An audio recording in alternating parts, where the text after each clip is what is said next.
breaking down every game, every day in Major League Baseball. This is the Baseball Betting Show. Here is your host, Greg Peterson. A warmer from Elo. Welcome to lovely Las Vegas for the Baseball Betting Show with myself, Greg Peterson, now part of the VSiN Family Podcast. We've got a great podcast for you guys. Join me in segment number 2. We've got Charlie DiStruco. He does great work over at Action Network, taking a look at the great game of baseball. He, much like myself, has his other sport as college basketball, so match made in heaven there, and he's going to join me to take a look at some of the games that we're going to be seeing for today, some of the big takeaways that he's had from the early part of the season, and you may have seen on Twitter, he actually hit like a plus 22,000 parlay or something like that. He's been able to do a great job in the player prop market, so we're going to be touching upon that in segment number 2. In the final segment, going to give you guys picks and analysis on every game on the betting board for this MLB Wednesday as we touch them all. If you do have a question, comment, segment idea, what have you for this podcast,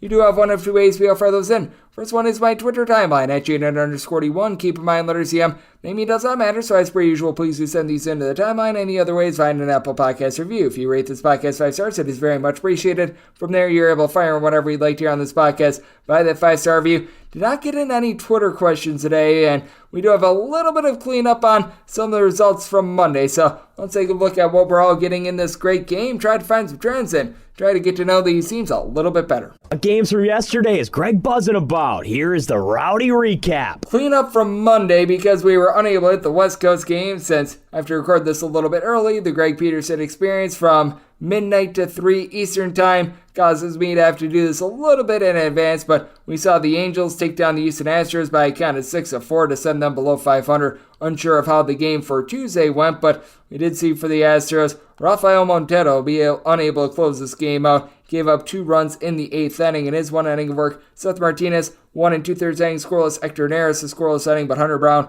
got lit up, giving up 4 runs in 4 1/3 innings, including a home run to Hunter Renfroe, his 9th home run season. Patrick Sandoval wasn't sharp himself, giving up 4 runs in 6 1/3 innings, including a home run to David Hensley, his first home run of the season. But for the Angels, you did have Matt Moore give you more with 1 2/3 innings scoreless, and Carlos Estevez, a scoreless inning of his own. Meanwhile, the Arizona Diamondbacks on Monday got a 5-2 win behind Zach Gallen, who just continues to be absolutely amazing. 1 run surrendered in 7 innings. He did give up a walk, so his strikeout to walk ratio, which in the last 5 games was a 48, went up a little bit, but he had Jose Ruiz go 1 2/3 innings. He gave up 1 run along the way before Joe Mantiply got the final out of the game. And Christian Walker, 6th home run in the last 15 days, 9th home run of the season. He goes deep off of Braxton Garrett, who allowed 4 runs in 5 1/3 innings. Andrew Nardi, pair of outs out of the bullpen, and Chichi Gonzalez, 2 innings out of the bullpen, giving up a run himself. We have seen the Texas Rangers be very good to the over thus far this season. As a matter of fact, only team that's been better has been the Boston Red Sox, but they played a low-scoring game on Monday that they pulled out by a count of 2-1. John Gray came up with a really nice start, giving up a 1 run over the course of 7 innings. That 1 run, a solo home run to Ty France, 2nd home run season, but the bullpen of Brock Burke and Jonathan Hernandez held it down for a scoreless inning, and then Will Smith got the save with his scoreless inning. And for Seattle, good start here for Logan Gilbert. 10 strikeouts, gives up 2 runs in 6 2/3 innings. Offense couldn't help him out. Trevor Gott, 1 1/3 innings scoreless, and Gabe Spear, a scoreless inning, but Rangers were able to get to the window on that one, and the Washington Nationals were able to deflate the San Francisco Giants by a count of 5-1. As for the Nats, they went 5-11 with men in scoring position. Still not a lot of power from the team, but Jake Irvin might be a guy that they can build around for the future. 6 1/3 innings scoreless in his start. Andres Machado did give up a solo home run in the 9th inning, as it was Jock Peterson who got his 4th home run season, but 1 2/3 innings scoreless of Carl Edwards Jr. And for the Giants, Anthony DeSclafani pretty much warred in this one, gave up 10 hits, 5 runs in total over the course of 7 innings, before you had Tristan Beck lend 2 scoreless innings. Fortunately, back-to-back losses in terms of DK Nation write-up picks on Monday and Tuesday, as on Tuesday we took the Tampa Bay Rays money line, and Yandy Diaz grounded in 3 double plays, 4-2. The Tampa Bay Rays fall to the Baltimore Orioles, as for the Rays, 0-7 with men in scoring position. Lone 2 runs came via solo home runs off of Grayson Rodriguez. Taylor Wall, 6th home run season. Wander Franco, his 7th home run season for Rodriguez. 5 2/3 innings, gave up 2 runs, those 2 solo home runs. From there, Mike Bauman, a third of an inning scoreless. Yennier Cano he has still allowed like 2 base runners all season. It's absolutely ridiculous. 1 2/3 innings, scoreless, and then Felix Bautista, a 4-out save. Meanwhile, for Baltimore, it had a lead Rushman go deep off of Zach Eflin. 5th home run season for Eflin. Gives up all 4 runs over the course of 6 innings before Chase Anderson comes in and is able to lend 2 scoreless innings. Max Scherzer got scratched just before his start for the New York Mets, and the Mets were unable to get it done. 7-6 the final, as David Peterson did not do the Peterson family proud, unfortunately, giving up 4 runs in 3 1/3 innings. Steven Egosich gives up 3 runs in 1 2/3 innings before Drew Smith, Adam Ottavino, Jeff Brigham all lend a scoreless inning. But for the Mets, they lose this game despite the fact that they got 4 home runs, as Francisco Alvarez goes deep twice off of Luke Weaver, his 2nd and 3rd home runs of the season. Pete Alonso, he ties the league lead with his 12th home run season. That came off of Weaver as well, and Alex Young allowed one to Francisco Lindor. His 6th home run of the campaign for Weaver gives up 3 home runs, 4 runs in total in 6 innings. Alex Young gives up the other home run, giving up 2 runs in 1/3 of an inning, but Alexis Diaz a 4-out save, Lucas Sims an out of the bullpen, and then Derek Law scoreless inning. As for the Reds, they go 4 of 11 with men in scoring position as they're able to get this one in. The Philadelphia Phillies get an 8-4 win against the Toronto Blue Jays as Alek Manoah continues to struggle. 3 runs surrendered in 4 2/3 innings as Nick Castellanos got his 5th home run season. For Aaron Nola, relatively solid start. He gives up 2 runs over the course of 6 innings, including a home run to Bo Bichette, his 8th home run season. From there, Sir Anthony Dominguez gives up 2 unearned runs in 1/3 of an inning, but Connor Brogdon, Craig Kimbrell, they both hold it down with a scoreless inning. Gregory Soto, pair of outs out of the bullpen. Meanwhile, for the Blue Jays bullpen, wasn't so savory for them. Trevor Richards gets 4 outs, but gives up 3 runs along the way. Tim Meza, Nate Pearson, they combine for an inning, giving up a run apiece, and Eric Swanson, a scoreless inning. So the Blue Jays fall to a Phillies team that has been all sorts of up and down this season. The top over team in the big leagues is the Boston Red Sox, and hey, they played another over. 24 overs, 11 unders, and a push for them. I think that might now be 25 overs, 11 unders, and a push for them as they lose to the Atlanta Braves by a count of 9-3. For Boston, Nick Pivetta did not give the start that they were looking for. 7 runs surrendered in 4 innings.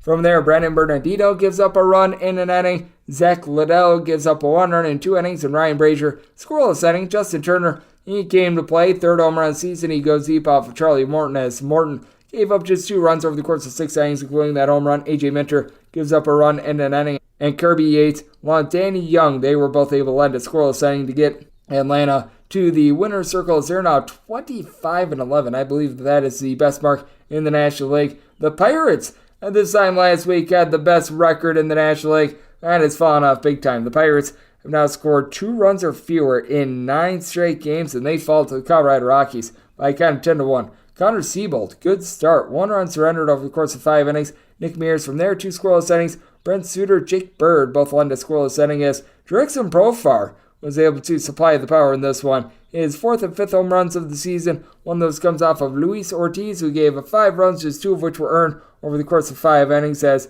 Topico Mercano had an error that really hurt him in this one. Then the other home run comes off of Dwayne Underwood Jr. He gives up 4 runs over the course of an inning. Jose Hernandez, Yohan Ramirez, Robert Stevenson all end a scoreless inning, but for the Pirates, they leave 10 men on base. That was less than terrific for them.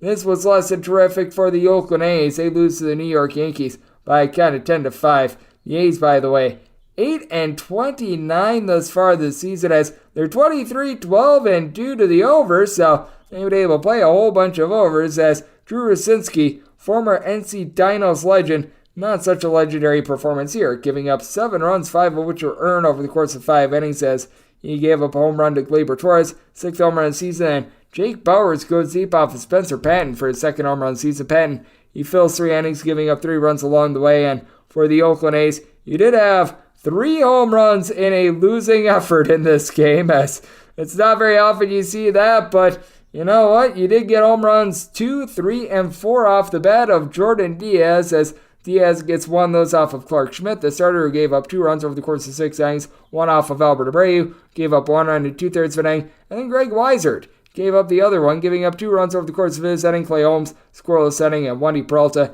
and out of the bullpen. But for the Yankees, they restore order as they have been one of the top under teams in all of baseball this season as they entered into Tuesday, having played right around 63% of their games to the under. Top under team in all baseball, though, might be the Cleveland Guardians, and they win by a count of 2-0 against the Detroit Tigers. As for the Detroit Tigers, they went 1 of 15 with men in scoring position, straining 12 men on base. Michael Lorenzen has a very good start wasted, giving up 1 run in 7 innings. Jose Cicierno gave up a run in the bullpen, getting 2 outs before Tyler Alexander was able to get the final out of the 8th inning. But for Shane Bieber, wasn't a sharp performance. He did get 9 strikeouts in 6 innings, so the swing and miss stuff was back a little bit, but he goes 6 scoreless innings, giving up 7 hits along the way. From there, James Karinchak, Sam Entiges, Trevor Stephen, they all provide 2/3 of an inning scoreless, and Emmanuel Clase closes the door with a scoreless 9th inning. So the Tigers just could not come up with any offense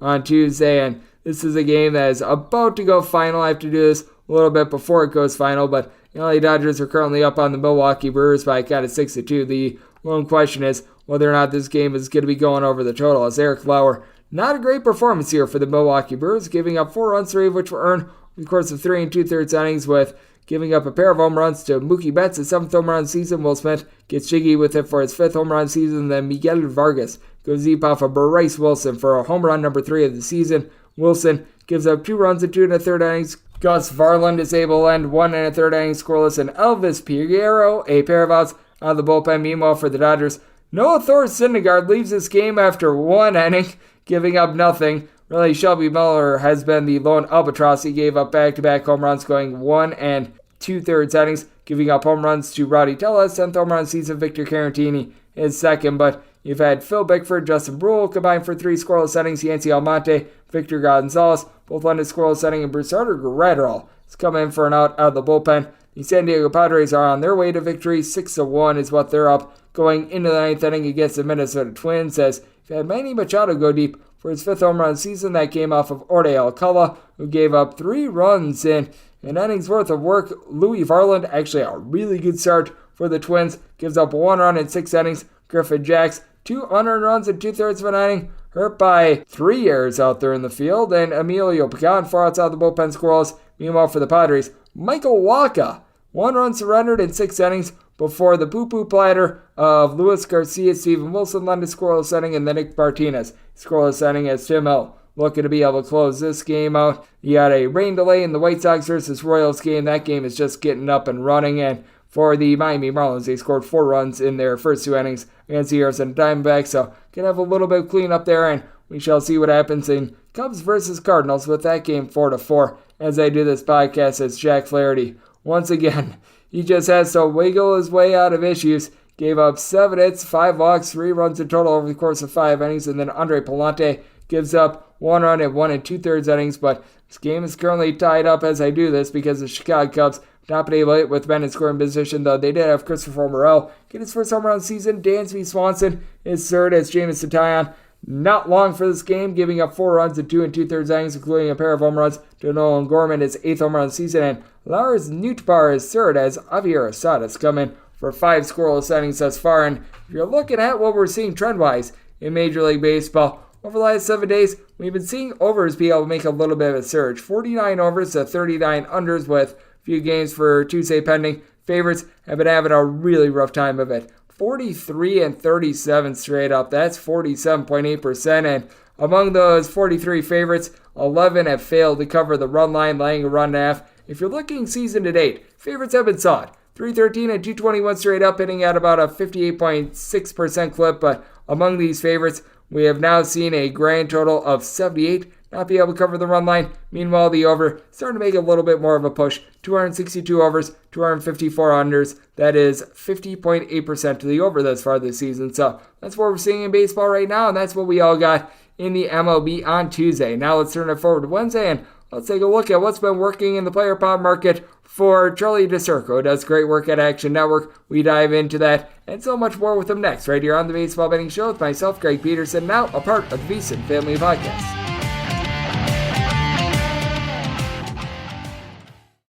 Are you ready to become a winning sports bettor? Schedule a call with SBIA to find out how their service can make you a long-term winning player. They've developed an innovative algorithm that maximizes units return, and they are so confident in their system that they offer a money-back guarantee. Sign up by October 31st and get their MBA package at no cost until they reach 10 net units. They treat sports betting like a business. So if you want to learn how to make your sports betting dreams a reality, visit them at SBIA1.com and check them out on social media at SBIA Sports. Breaking down every game, every day in Major League Baseball, this is the Baseball Betting Show. Here is your host, Greg Peterson.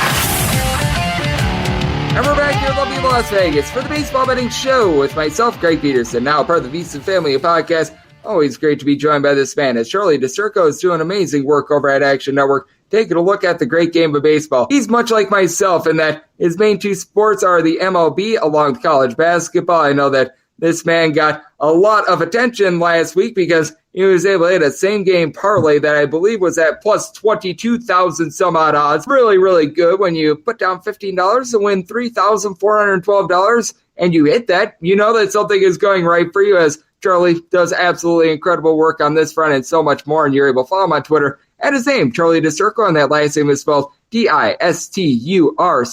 And Charlie, great to have you aboard. Thank you. Thanks, Greg. Thanks for having me. Love the introduction. Yes, it was a fun parlay that came to fruition nice and early for me, but not expecting stuff like that. Wait, you're saying that you don't hit parlays that pay out $3,000 every time you put down 15 every week? No, I'm kidding, of course. But I mean, just in terms of that front, I know that you have been playing quite a few of these, not just parlays, but a lot of these just player props as well, taking a look at some guys who like, in terms of their total bases, in terms of home run props, what have you. What has been really leading to success for you, and what sort of things are you trying to take a look at in terms of the player prop market? I'm not normally a parlay guy. I just kind of do that time to time with my extra free bets. But when it comes to actually player props and breaking down the market, a lot of it is just looking at a pitcher you're looking to fade. Maybe if you don't like the side or the total, but you think, a couple guys have an edge. A lot of the times I'll target pitchers like Rich Hill, Marco Gonzalez, guys that, they don't strike out that much.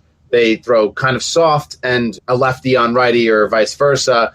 That's where you're kind of looking at like positive splits and whatnot. So when I break down, the games, it's when I get a little bit nervous about backing a total or backing a side. And instead I think, one of the stars are going to have a good day, or sometimes I'm on Rodolfo Castro to get two bases.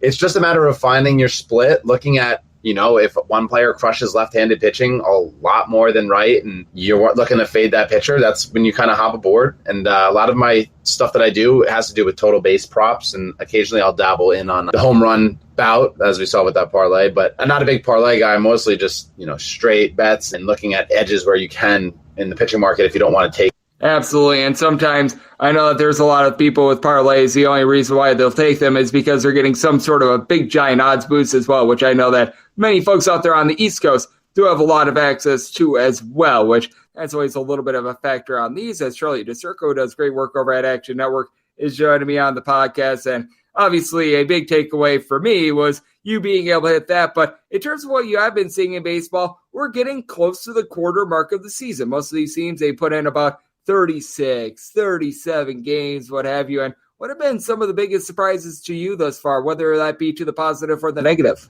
There's a bunch. I mean, we briefly talked about Minnesota, and I think they're one of the teams that have really surprised me pleasantly this season. Was on them to make the playoffs. I wrote about that, and I think that they were a pretty underrated team when you look at their rotation and their offense. Obviously, they've gone through a couple of injuries as of late, but this is a team that you should not be taken lightly. They are incredibly live to make a run. They have, when healthy, a great 1-5 in the rotation. And even if you don't buy Maeda because of his dip in velocity and struggles, they have a great 1-4. And they have some good back-end relievers, and they have a great offense, especially the way that they're offloading Byron Buxton. The Twins are one of the teams that have stuck out a lot to me. I think the biggest thing has been what has been the AL East. The Yankees have been struggling, and even the NL East. The Yankees and Mets have been struggling. The Orioles have been starring. The Rays don't seem to slow down. That East, the Yankees being in fifth place is something that I never thought would happen. All these teams, except for the Yankees, are 6 games above 500 or better. It's very interesting to just watch, and see all these teams kind of struggle out of the gate that you weren't expecting, or some guys surprising. I mean, obviously, it's just a quarter of the way in. Like you said, we're just over a month. So regression will hit eventually, and things will kind of even itself out. But the Yankees, I think, will be just fine when injuries and everyone returns. Judge returning on Tuesday, obviously, and Carlos Rodon hopefully not too far around the corner. Yeah, and Carlos Rodon, it just has always been interesting with him because whenever he's out there, he's one of the best pitchers in the big leagues. And it's just always a little bit of a concern. And I am so glad that you brought up the New York Yankees because if they were in the AL Central right now, entering into Tuesday, they would be a half a game out of first place. Instead, because they're in the American League East, they are 10 games out of first place. And to put this into perspective, currently the Cardinals at 12-24 are 9 games out of first place in the NL Central. So, I mean, just how incredible has it been to take a look at this AL East? Because right now we've got this great Rays versus Baltimore Orioles series that is going on, but I just take a look at this entire AL East, and I think any of these 5 teams that get into the playoffs, they've got a good chance to be able to make a run. Even the Red Sox, who they've got a little bit of a issue with regards to their pitching, but this is one of the most prolific offenses I've seen in quite some time with the way that they've been slugging it out. The way that this offense has been clicking on all cylinders has been quite incredible. I mean, Yoshida has been one of the best, prolific players this entire season. I'm a little bit less optimistic. As you mentioned, their pitching is a huge concern for me. Just their starting pitching in general, like Corey Kluber, Nick Pivetta, the fact that they're rolling out them, 2 out of every 5 days. And Chris Sale, I'm not totally sold that he's the real deal. I don't know if the Red Sox are able to sustain this success. I'm not sure if the Orioles will be able to sustain this success either. But it's really interesting to look at the American League East. There's a lot of injuries that have been going on for just about every team. And I think everything will kind of even itself out. Like you said, the Yankees, you shouldn't be worried about them. They're 19-17. You put them in just about any other division, and they're only a few games out of first place. So I wouldn't be too worried. I think eventually, the Red Sox will fall down to earth. The Orioles, they're a plus ball club. I would say they're probably going to finish around that 500, a little bit over 500 mark. And I don't know if the Rays can keep this up. We'll see. I mean, they lost Springs for the year. They're losing a bunch of arms in the pen. It's really interesting to see. That whole division race is going to be tight, I think, the entire way. And any of those 5 teams, like you said, can win it. I'm just a bit hesitant to say that Boston, I think they're probably the least likely of the 5. And with the Tampa Bay Rays entered into Tuesday 29-7, and I do think that they've got an interesting one coming up for Wednesday. As joining me on the podcast, we do have Charlie DiStruco of Action Network, and they're, as I'm seeing it right now, about -120 to -125 favorites against the Baltimore Orioles, with Dean Kramer getting the start for the Baltimore Orioles, and it's going to be Yoni Chirinos going out there for the Tampa Bay Rays. And I thought that you brought up something very, very much worth taking note of with the Tampa Bay Rays, the fact that they are without Jeffrey Springs, and they've really been mixing and matching thus far this season as they've had to utilize their bullpen for more innings than any other team in the big leagues. How do you view both this game and the Rays moving forward? Because I certainly do think that they're not going to be able to sustain a win percentage of north of 75%, but I mean, it feels like we've been saying for the last few weeks, when is the regression coming for the Tampa Bay Rays? And it has yet to hit. Yeah, it's really interesting to look at this team, and it's because their offense has been able to claw its way back, and the bullpen has been able to keep these leads, or if they're trailing, keep the game at a close bout, and then obviously the better team ends up pulling it out in the end. The Rays are almost becoming like the Yankees of the past few years, where you're going to get opportunities to fade them, and you're going to get great plus money on fading them. I'm not so sure that tomorrow is that day. Chirinos, doesn't strike out any batters, forces the ball to be put in play, and he's not the best pitcher. A 250 expected batting average, a 7% barrel rate, but also at the same time, Dean Kramer, he's just a guy that I'm going to be staying away from, and maybe I'll play a couple props in this matchup because I think it has the opportunity to be a high-scoring game. I mean, Dean Kramer, bottom 5 percentile in expected batting average and expected slugging. He's been tattooed this year, the 726 expected ERA. The over's not a bad look at 9 here. I think Chirinos is going to, have a bad day or two over the next month. I don't think that he's by any means going to be a sustainable arm in that rotation. I mean, they're waiting on Glass now to come back. I think you're going to find your opportunities to fade the Rays. We'll see how, this series progresses. I'm just not looking to back Dean Kramer, but I think there are going to be plenty of opportunities, especially in the American League East, where, there's so many live offenses to fade this Rays team. Yeah, there's no question about it, especially once the Yankees get back. Their guys are going to be looking a bit more solid, having to go up against the Boston Red Sox once again, which they tamed them once, but I do think that trying to do so a second time is going to be a little bit difficult, so I think that this entire race is going to be a lot of fun. And speaking of a team that has been a little bit underachieving, the Houston Astros entered into Tuesday sub-500, going up against an LA Angels team that I certainly think that we're going to see regression when it comes to their bullpen. They actually, as of Saturday night, going into the 9th inning before Tucker Davidson allowed 7 runs in that 9th, they were number 2 in terms of bullpen ERA, which I just can't help but sit there and chuckle at that. But we've got Christian Javier against Griffin Canning in this Angels versus Astros game. With it being a relative pick'em, I'm not sure how you view this one, but I just think that the Houston Astros are at a really good buy point right now, even with Jose Altuve, Michael Brantley out of the fold, and with a guy like Christian Javier. I've had quite a bit of success in backing over the last few years. I think that this is a relatively cheap and good price on the Astros. You're telling me I took them at minus 120 when the line opened. The line has worked against me over the last few hours, and I make them sizable favorites here. And regardless of how this offense has been, and yes, this offense has not been great, around those like mid to low 20s in WRC plus and WOBA. But this is Christian Javier we're talking about against Griffin Canning. Canning has a near 500 expected slugging, an expected ERA above 5, a barrel rate of 10%.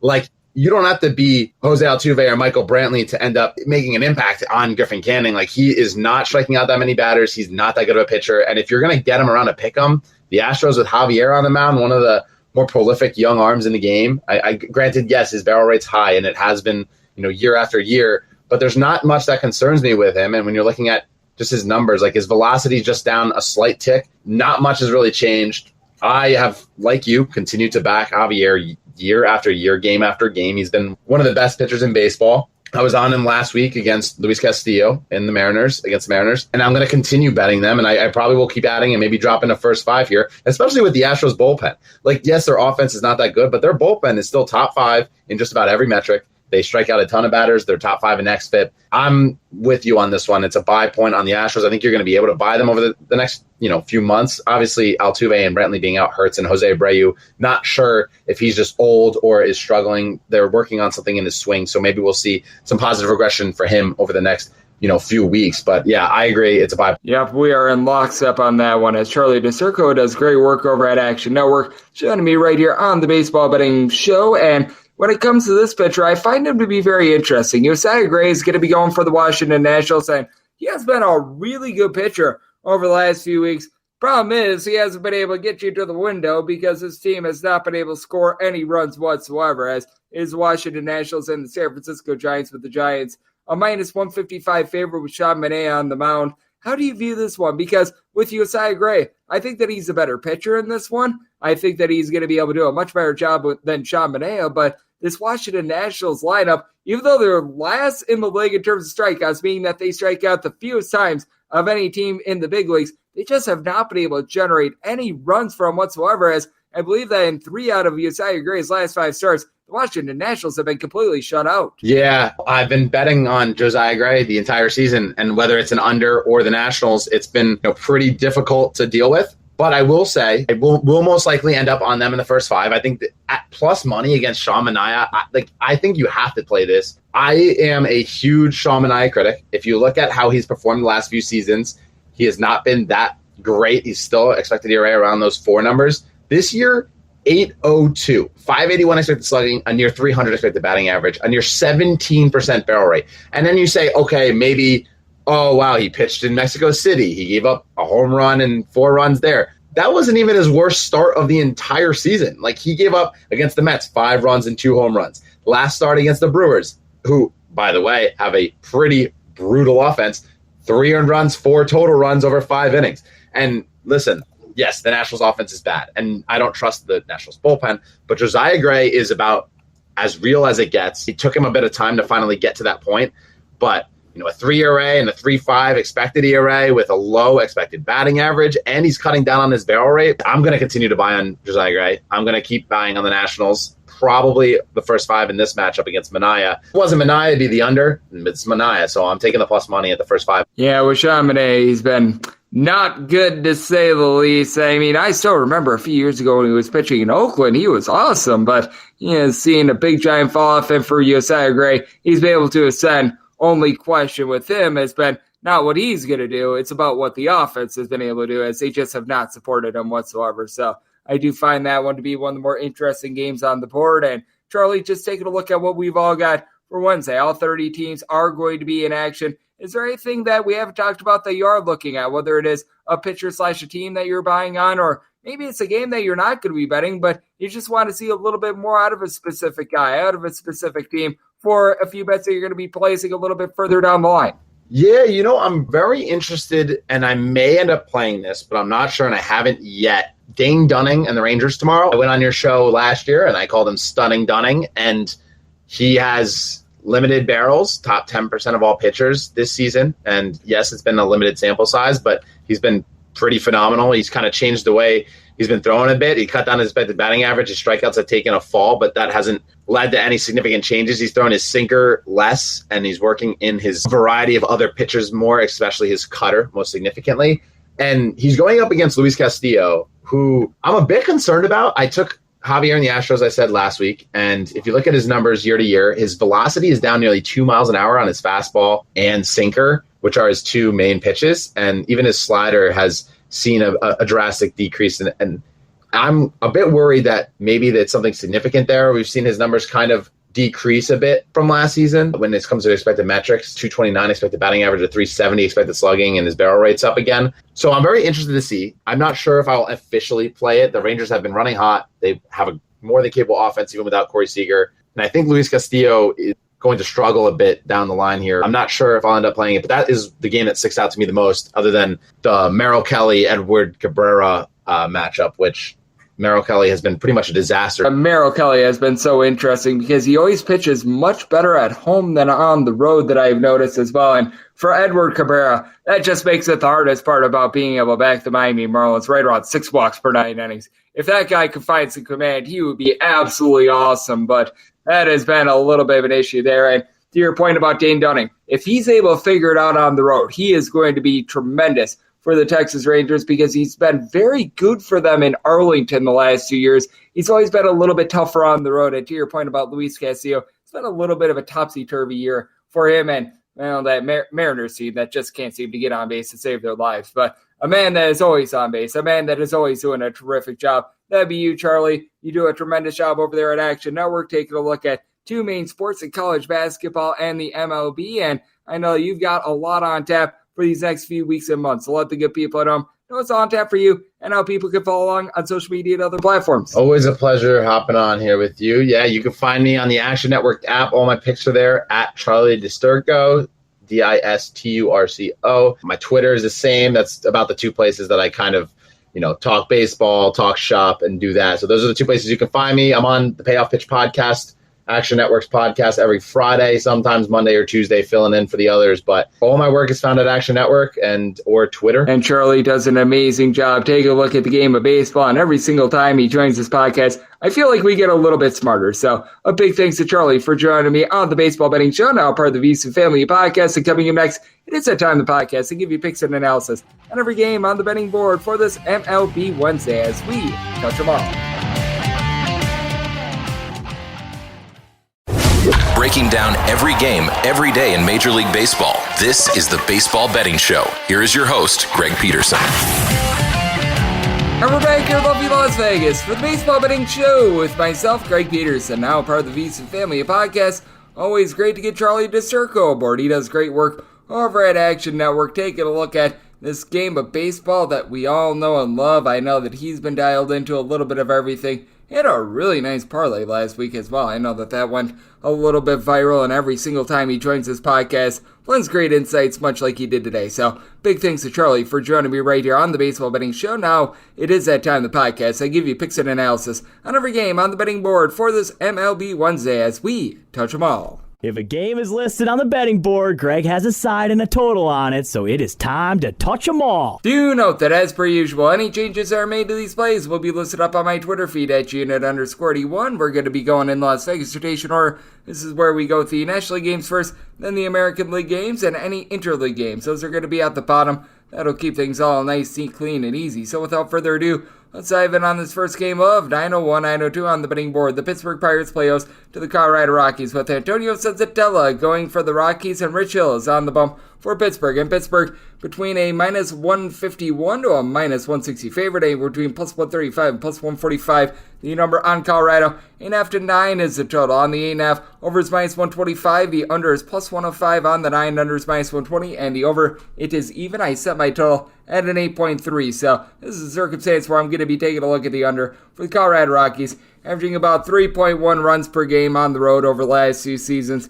dead last in the big leagues, entered into Tuesday's contest, a bottom 5 team in terms of batting average on the road this year, hitting at 224 as a collective. Now, you have been able to get some good production out of Chris Bryant on the road, hitting right around at 300, and Elias Diaz to be able to move the line. But I mean, for CJ Cron, the 4 home runs that he has on the road this year, very misleading. Pretty much all of those came in the first series of the year before home and road splits could really take hold between home and road games. He's got just 1 home run over the last 15 days, so he has really been cooling down now. Neither of these pitchers are necessarily the world's greatest. With Antonio Senzatella, he's got a career ERA that is hovering right in the neighborhood of a 4.85. Has never really been a strikeout pitcher. Does a good job of being able to keep the walks down, but at the same time, I've got my trepidations there. You did have a relatively good first start of the season. Went 5 innings, gave up 1 run against the New York Mets. Tough luck loser, as the team did not score any runs for him whatsoever. But if you go back to last season,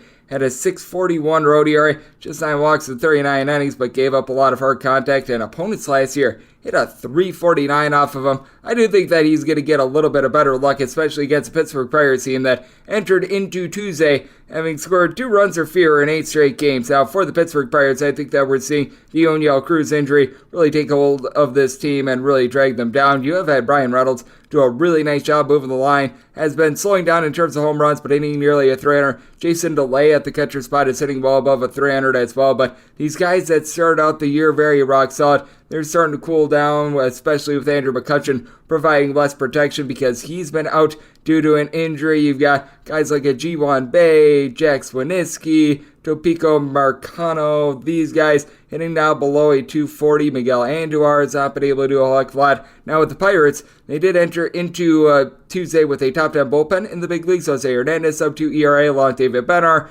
Yohan Ramirez has been solid. So, I mean, they've been able to do a solid job. And for the Colorado Rockies, last year they were dead last in the league in terms of bullpen ERA. I recognize that still being in the bottom half of the big leagues is not necessarily where they want to be in terms of this, but you know what, actually when you look at them being 21st in the league, it's not too bad compared to where they were last year. Daniel Bard has been relatively solid. Brent Suter, sub-2 ERA. Brad Hand has been able to make some nice contributions as well. So I do think that there's a little bit of upside there. They should be able to scratch across a few runs against Rich Hill, someone who's given up 8 home runs in 37 2/3 innings. Oldest active starting pitcher in the big leagues, and that shows by his strikeout numbers being down to sub-8 strikeouts per 9 innings. That said, I do think that the Pirates should be able to pull this one out. The Rockies, they just always struggle on the road with having to go to and from elevation. I did set the run line to where I needed at least a plus 130 to be able to take a shot. We are just barely there. I did set the money line at a minus 158. So at a plus 130 or greater, like I'm seeing, I'm going to be willing to dive in on this run line. So I told that at 8.3. So also diving under 903, 904 on the betting board. The LA Dodgers hit the road face off against the Milwaukee Brewers as Wade Miley looking to have a party in Milwaukee for the Brewers, and Clayton Kershaw is on the bump for the Dodgers. Dodgers between minus 152 to minus 165 favorites, between plus 135 and plus 142. Your number on the Brewers. 8 to 8.5 is the total on the 8.5. Under is minus 115. The over is minus 105. On the 8, over is minus 115. And the under is minus 105. And I did sell my total at 8.3. Pretty much the only 8.5 I'm seeing is at DraftKings. And being out here in Las Vegas, I do not have access to that, so I'm going to be taking a look at an 8 over. And when it comes to the run line of the LA Dodgers, you're going to have to lay a minus 105 on it. I need at least a plus price. I did set it to where I'd be willing to lay up to a minus 152 on the Dodgers. At current numbers, I'd be willing to lay it. We don't have too many books with a run line price, so I'd like to see if we're able to get a plus price on the LA Dodgers, but at current numbers, once again, very early on, looking at the Dodgers laying right around about a minus 152, a minus 152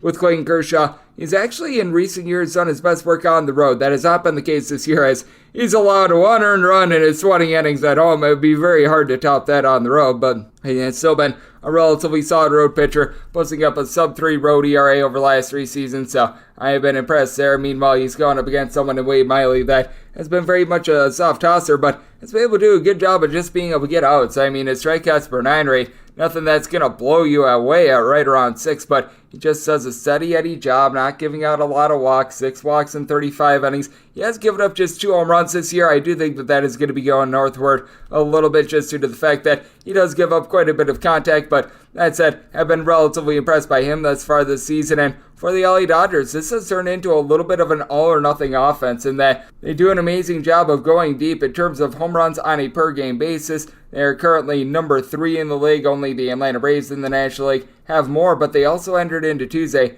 hitting a .231 as a collective. That is the worst mark in the National League. Now, they do a good job of being able to reach base. They also do lead the National League in terms of walks on a per-at-bat basis as well. You've got Max Muncy, who is like the textbook example of this. With Muncy, he's been able to lead the big leagues in home runs early on with 12, but he's hitting just a .210, but if you dive into that on-base percentage, he's been north of a .340, so he has been able to do a good job of being able to move the line. You've got Mookie Betts, who is always very disciplined at the plate, in just a .254 with 6 home runs thus far this season, but things have really been picking up for him, right around a .360 on-base for him. You've got someone that's hitting at .220, Miguel Vargas, that has right around a .340 on base. So these are some very disciplined guys. Now they've got Will Smith back in the fold as well. That is going to be able to help them out. Freddie Freeman, he's been able to do a good job of being able to hit for average at right around .295. And they go up against a Milwaukee Brewers team that is relatively solid at being able to get on base as well. With the Brewers, you don't have a whole bunch of matchers on this team, as you've got Rowdy Tellez, who's been able to give you 9 home runs thus far this season, and Willie Adames has been able to give you 7. But you've got a lot of guys that just sort of have a .315 to a .336 on base. Brian Anderson, Bryce Durang, Tellez along with Willie Adames, who I mentioned before, Christian Yelich, Owen Miller, all in that fold. The catcher spot in Victor Garantini and William Contreras, these guys have been able to do a very good job of being able to reach base as well. But for the Milwaukee Brewers, what is a little bit of a forte of this team has been their bullpen. You take out that just bad 2 innings that they had against the Colorado Rockies and the 9 spot that they gave up in the 8th inning against the Boston Red Sox a few weeks ago, and you're looking at one of the best bullpens in the big leagues currently. 13th in terms of bullpen ERA, but you've been able to get some good innings out of someone like Joel Payamps, who's been able to give you a sub-3 ERA. Bryce Wilson has been a nice long guy for this team. Whenever Jake Cousins has been out there, he's been able to give you good innings in recent years. Meanwhile, for the LA Dodgers, they have really fallen off in terms of their bullpen. They entered into Tuesday 24th in the big leagues in terms of bullpen ERA. You've been able to have a couple guys do a nice job of being able to hold down the fort, but now they're dealing with a little bit of an injury to Caleb Ferguson. Victor Gonzalez has been rock solid, but you've got a guy by the name of Wander Suero, who's known on this podcast as Wander I Suero. This guy sucks because, well, this guy sucks. So there is that aspect of things, but I do think that Clayton Kershaw, he's still showing that he's able to get strikeouts, north of 10.5 strikeouts per 9 innings, hasn't been giving out a lot of walks. I think that he's going to be able to do a better job here than Wade Miley, who I do think is doing for a little bit of regression. So I did set this where I'm willing to lay up to a -152 with the LA Dodgers, even though it is a little bit juicy. And at an 8, like I'm seeing right now, going to be taking a look at the over. 905, 906 on the betting board. The Miami Marlins at the road face off against the Arizona Diamondbacks. Merrill Kelly is going to be going for the stakes. Edward Cabrera is on the bump for Miami. 9 is the total. Over and under anywhere between -105 to a -115, between -140 and -148. The number on Arizona between +122 and +130 is your price on the Miami Marlins. And I'm willing to lay up to a -155 with the Diamondbacks. If you are taking a look at their run line, you're finding that at a +135. I was willing to take anything above about a +125 in this ordeal, so I'm going to be taking a look at that Arizona Diamondbacks run line. And with the Arizona Diamondbacks, I do think that they should be able to do a solid job of holding down a Miami Marlins team that's currently dead last in the National League in terms of just generating runs per game, as they've got guys that are able to get on base. Luis Arias continues to hit north of a 400. He's been batting cleanup at times for the Miami Marlins.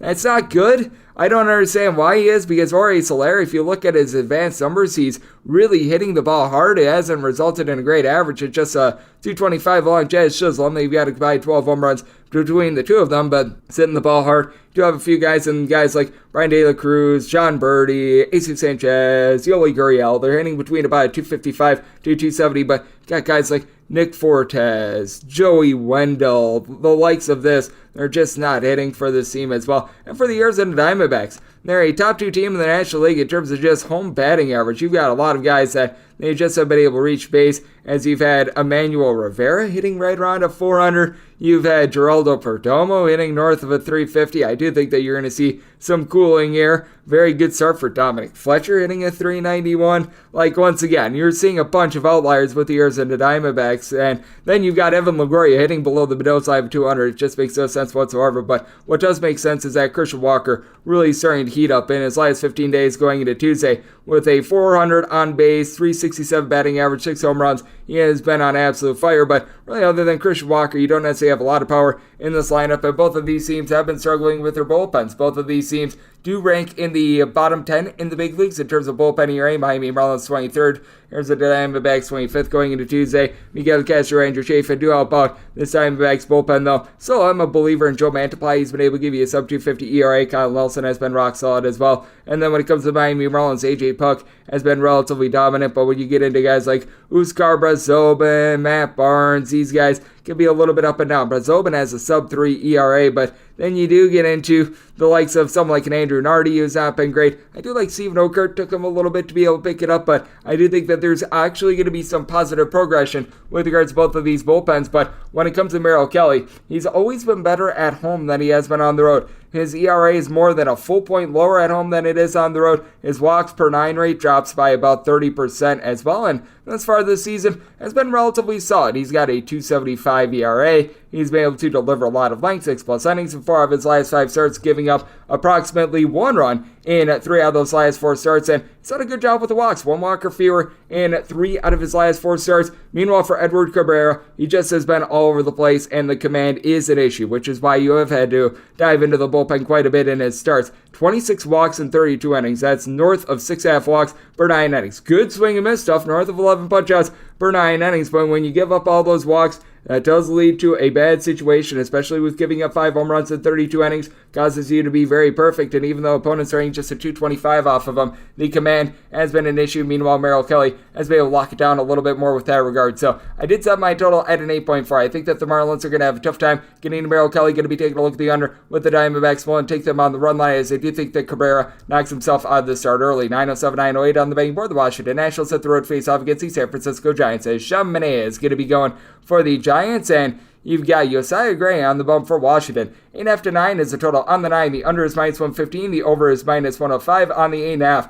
That over is -120. The under is even with the Giants. Find them between -142 to a -155 favorite. And between +130 and +138 is your number on the Washington Nationals. Need at least a +153 to take a shot on the Nationals. If you're looking at the Giants run line, finding it at a +130. I need at least a +128 to take a shot. So we are barely there with me being willing to take a look at the Giants run line, but I'm willing to do so. Both of these bullpens have been struggling. The Nationals entered into Tuesday 23rd in the big leagues in terms of bullpen ERA. The Giants dead last in the National League, but I do think that the Giants are going to be able to pick it up a little bit. Taylor Rogers has been a hot mess, but his brother Tyler Rogers has been solid with a sub-3 ERA. Always like what you're able to get out of Camilo Duvall. He's been able to do a solid job. Scott Alexander, it's been a little bit of hot mess, and I mean, when you talk about hot message, Sean Manaea has been there all season long, as right now he is posting up an ERA of a 7.33. Even if you take that just wonky start from Mexico out of the fold, he still has well north of a 5 ERA, so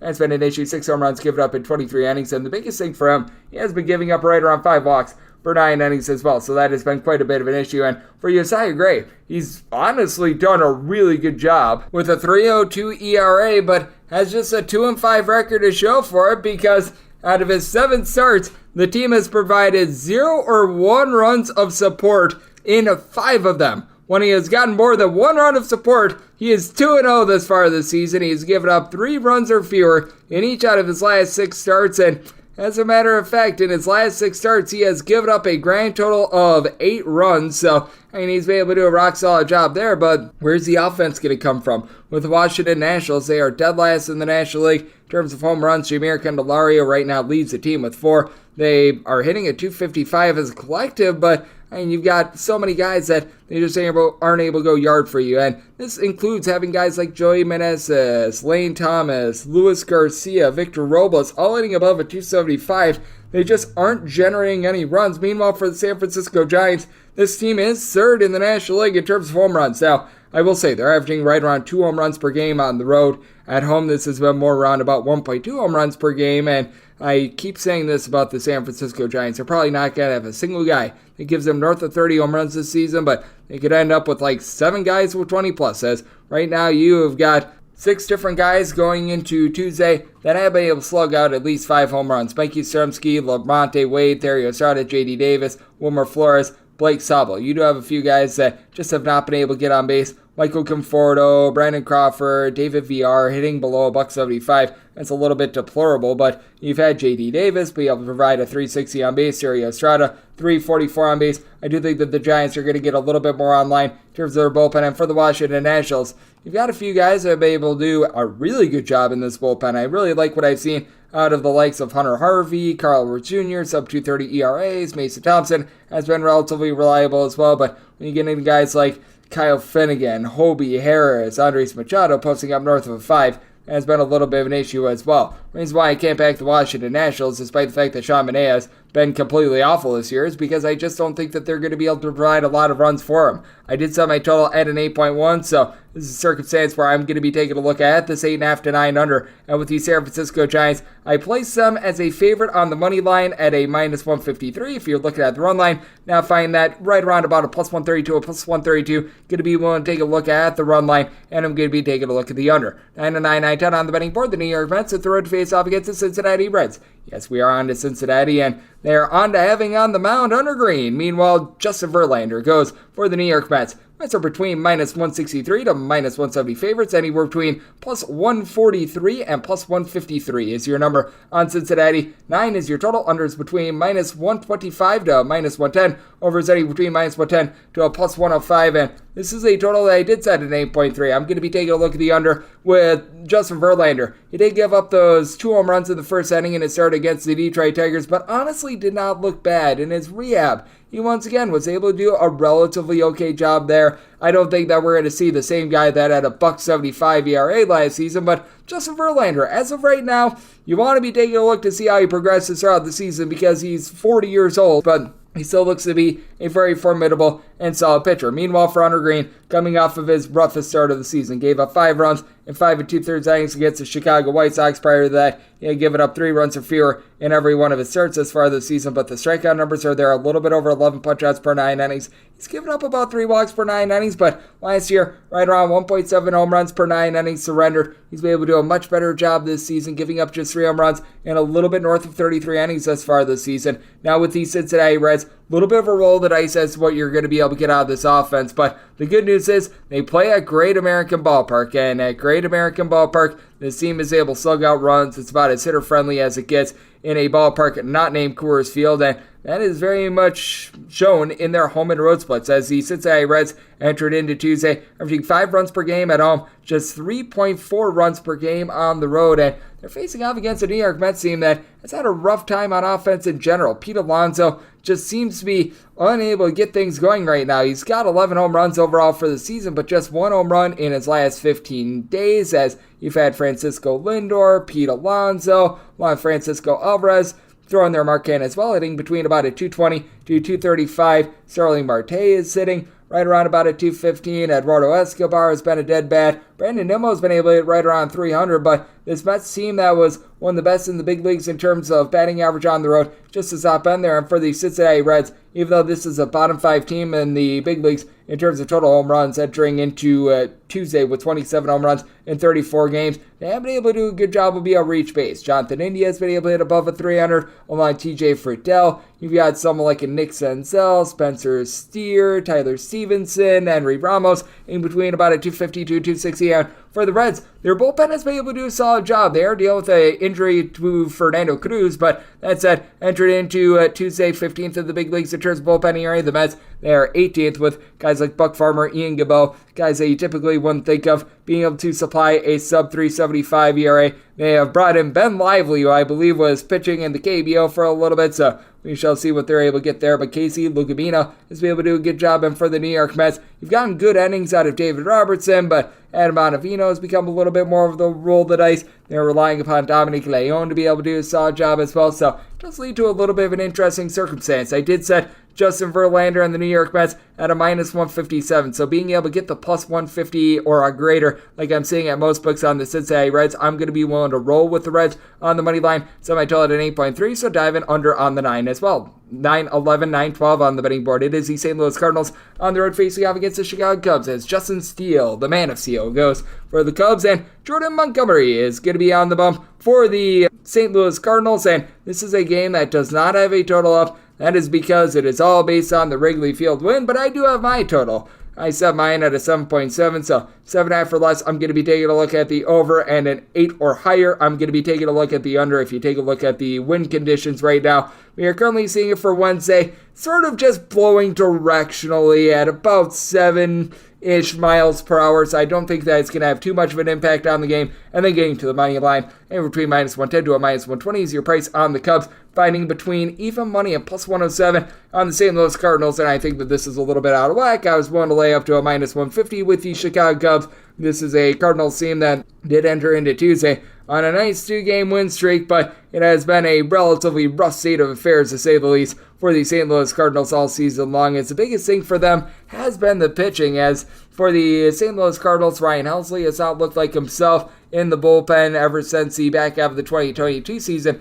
It's been rough. They're currently 14th in the big leagues in terms of bullpen ERA. The Chicago Cubs entered into Tuesday number 10, and for Jordan Montgomery, he's been one of their more reliable arms, as for Montgomery, has been able to supply a 3.29 ERA, has kept the ball in the yard, giving up 2 home runs over the course of 41 innings, gets about 8.5 strikeouts per 9 innings. His walks per 9 rate, that's a little bit north of 2, but for Justin Steele, last year, he was really ailed by the fact that he couldn't go overly deep into games because his command was a little bit off. He's been able to work on the walks, right around 2.25 walks per 9 innings. He's only given up 2 home runs in 43 innings himself and has a .45 ERA. Last year had an ERA of right around a 2.78 at home compared to a 3.78 on the road, and this year he has just been dominant everywhere. And for the Chicago Cubs, this team has been amazing at just being able to find a way to get on base, as everyone with at least 50 at-bats except for Patrick Wisdom entering into Tuesday's game, hitting at least a 245 for this team. And with Patrick Wisdom, double-digit amount of homers, so he's been able to do his part for this team, as the Cubs as a collective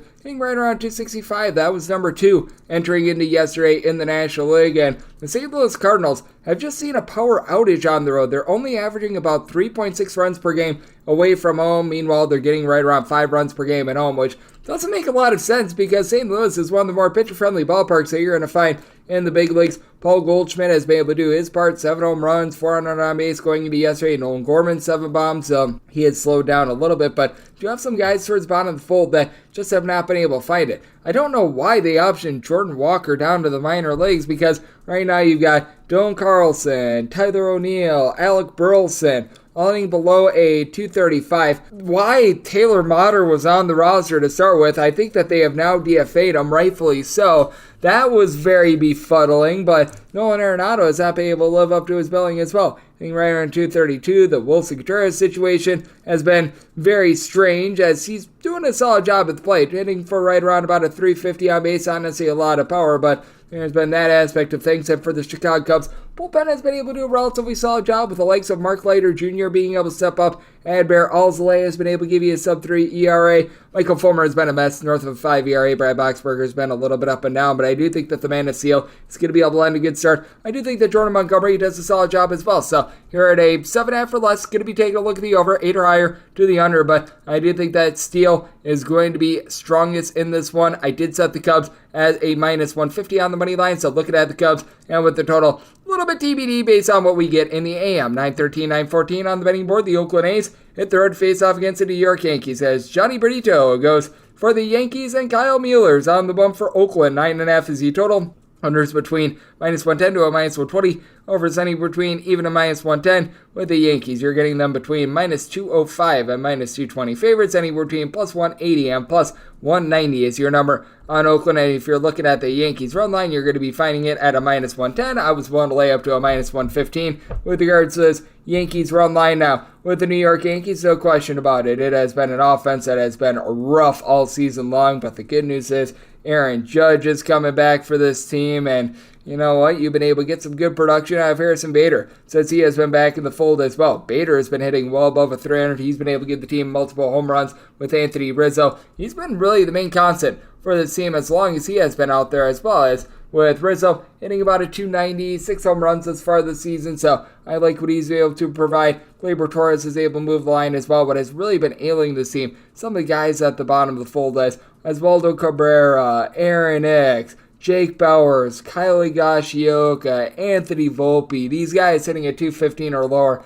have been deplorable, and that's caused the Yankees to be one of the best under teams in all of baseball. But now you get to go up against an Oakland A's team that has, as a collective, north of a 7 ERA, and Kyle Mueller has just not been able to find it all season long. With Mr. Mueller, he's got a 6.62 ERA, and now he's got a body clock game because this is going to be a first pitch time of 9:35 a.m.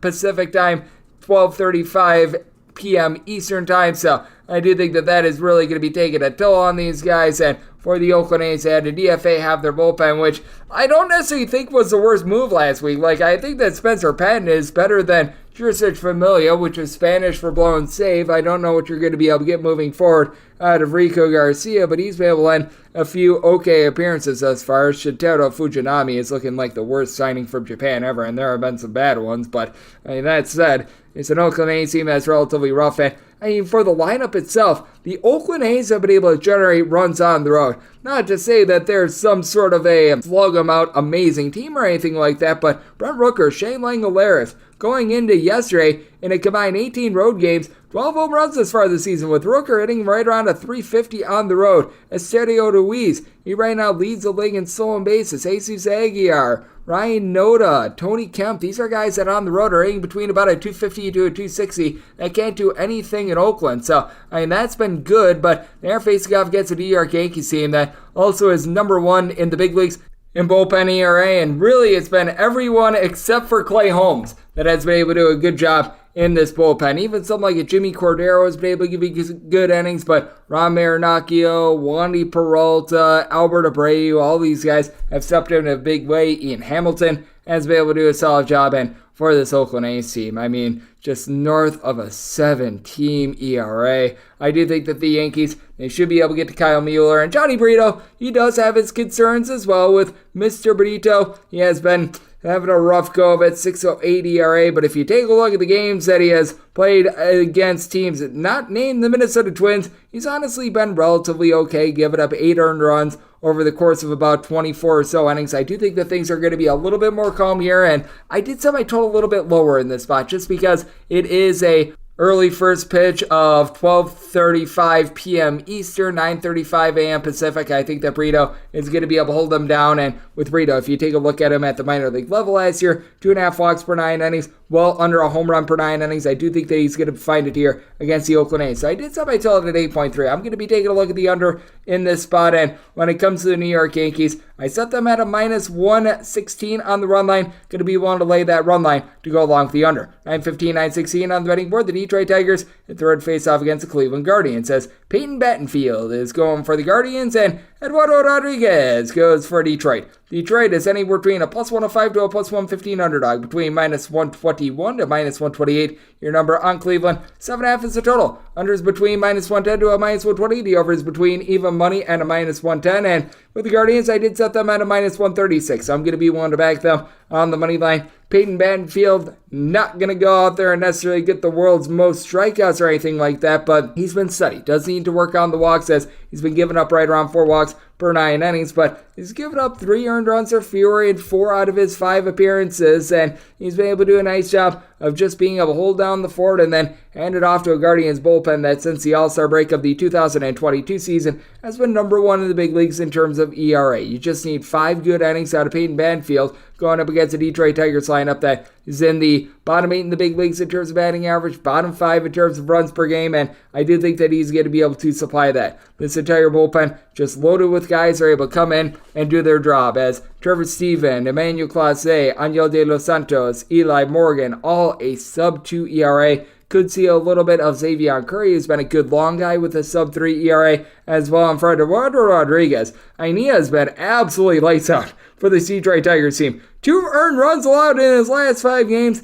I think we're going to see a little bit of regression here. He's given up just 3 walks in this time span as well. And the strikeout numbers, they're starting to pick up a little bit as well, as he's been able to give the team 33 strikeouts over the course of his last 5 starts as well, and has been able to deliver a lot of length as well, at least 5 2/3 innings in every one of them. It is a Detroit Tigers bullpen that it's not the same as last year. You lose guys like Gregory Soto, Andrew Chafin, guys like this. It has been a little bit rough, but Alex Lang, along with Jason Foley, they've been able to supply a sub-250 ERA. Overall, though, the Detroit Tigers are 20th in the big leagues in terms of bullpen ERA, and for the Guardians. The biggest thing for this team, just being able to find a way to get on base, because with the Guardians, they were able to make the postseason last year despite the fact that they were second worst in the big leagues in terms of home runs. Right now, they are last in the American League, with Jose Ramirez slugging out 4 home runs for a team that entered into yesterday with 19 home runs over 35 games. And you just see the guys that last year were able to get on base to do so once again this year. As last year, you had so many guys like Andres Jimenez, Ahmed Rosario, Oscar Gonzalez, Will Brannon, all hitting at least a 270. This year, all those guys, they entered into Tuesday's game hitting at 220 or lower. Steven Kwan is still giving you a 360 on base along with Jose Ramirez, but that's been about it for this team. Meanwhile, for the Detroit Tigers, you have been able to get a lot more out of some of these guys, so I will say, I think that they left men on base in darn near every inning yesterday. I mean, man, they just could not drive them in, as you've got very much inconsistency with this lineup. Eric Haas has been able to hit north of a 290. Riley Green is doing a good job of reaching base, as he's hitting about a 270. Zach McKinstry, Javi Baez, Akil Baddoo, Matt Vierling, they're running between about a 245 to 255, but much like the Cleveland Guardians, the Detroit Tigers have had a tough time with the deep ball, as well as Nick Baton, Gary Carpenter, Jason Rogers. These guys have all been able to give you 4 home runs thus far this season, but you've got none of these guys hitting really above a 220 right now, and you've got so many guys like a Jonathan Scope, Miguel Cabrera joining them, they're hitting below a 215 as well. So I do think that this is going to be a little bit of a rough go of it for both of these offenses. I do think that the Guardians bats are going to be able to wake up just a little bit more. I set my total at 7.6. I do think that Eduardo Rodriguez is going to be doing for a little bit of negative regression. I do think that the Guardians get into their bullpen. I do think that the Tigers go better than one of their first 15 with men in scoring position. They just could not get anything going whatsoever yesterday. So I do think that there's going to be a little bit of positive progression with that. So my total at 7.6. So here to 7.5. Going to be looking at the over, but I do think that Battenfield comes in, and I do think that the Guardians bullpen outduels the Tigers bullpen. So looking at the Guardians on the money line, and I'm going to be taking a look at this total over as well. We go 917, 918 on the betting board. The Walker Texas Rangers hit the road to face off against the Seattle Mariners, as Luis Castillo goes for the Mariners, and it is going to be Dane Dunning on the bump for the Texas Rangers. Looking to get her Dunning is Mr. Dane at a plus 160 to a plus 165 number. Meanwhile, for Seattle, you're finding them anywhere between minus 178 to minus 190 favorites. 7 to 7.5 is the total. On the 7, over is between minus 110 to a minus 120. The under is anywhere between even a minus 110. On the 7.5, under is minus 125.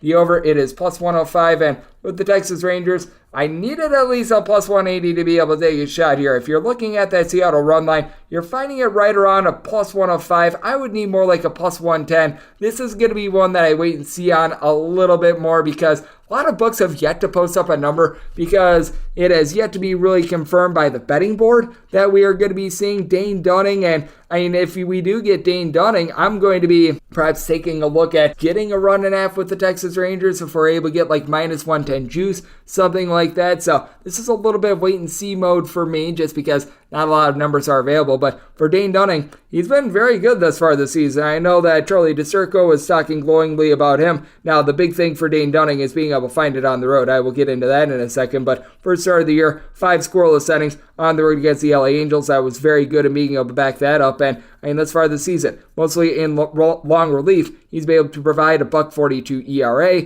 Not necessarily much of a strikeout guy thus far this season. 14 punch-outs in 25 and a third innings, but has been able to induce a lot of soft contact, be able to miss a lot of bats. Now I'll get into this from last season. 5.62 road ERA, 3.59 home ERA. 2 seasons ago, 6.39 road ERA, 3.09 home ERA. So I do need to see him be able to back it up a little bit more on the road. And then for Luis Castillo, overall, it's been a relatively solid year. He has given up 3+ runs in 2 out of his last 3 starts, but you know what? A 2.38 ERA has been able to keep the walks down, giving up about 2 walks per 9. Any strikeouts per 9 rate is a little bit north of 9. He's been able to do a solid job at a relatively pitcher-friendly ballpark in Seattle, but he's not backed up by the same offense that you're going to be finding with the Texas Rangers. As with the Rangers, they're currently without Corey Seager, but everyone else has been able to step up, as you've got Adolis Garcia along with Josh Young. They both entered into yesterday hitting right around about a 250 to 255, a combined 17 home runs. Nate Lowe has been able to do a good job of moving the line. You've got Jonah Heim, Ezekiel Duran hitting above a 300, Marcus Semien hitting at 290. He's able to give you some power. And for the Seattle Mariners,